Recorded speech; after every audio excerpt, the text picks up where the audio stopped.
verset 77.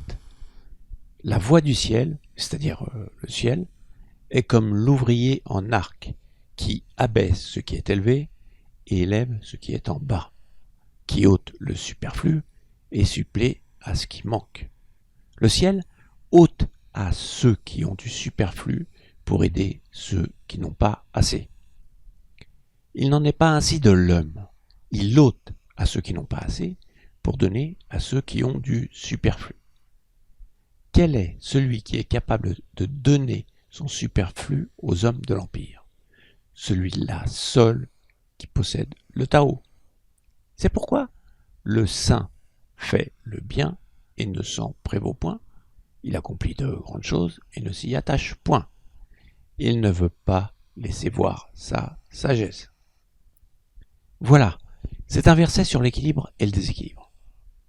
Quand il dit qu'il faut abaisser ce qui est élevé et élever ce qui est en bas, c'est ce qu'on apprend au Qigong, qui est le yoga chinois. Rééquilibrer l'énergie du ciel et de la terre pour une santé optimale.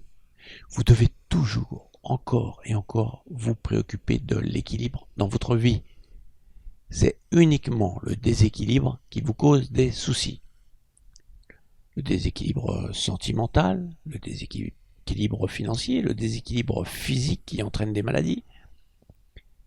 On voit bien que ceux qui ont trop d'argent ne sont pas plus heureux.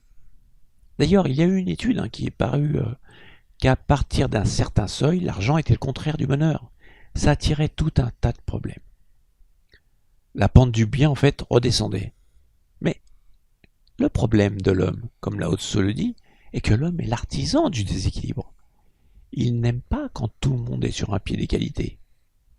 Son goût du pouvoir est plus fort que tout, quitte à tuer son prochain pour lui prendre tout ce qu'il possède. Il donne aussi un conseil très sage. Il existe un seuil où l'accumulation ne sert plus à rien.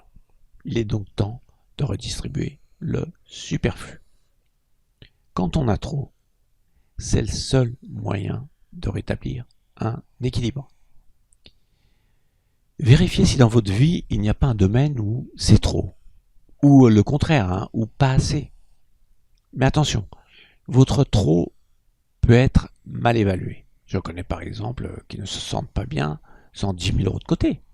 Donc là, le problème, ce n'est pas les 10 000 euros. C'est ce sentiment de manque à vouloir à tout prix une grosse somme d'argent de côté.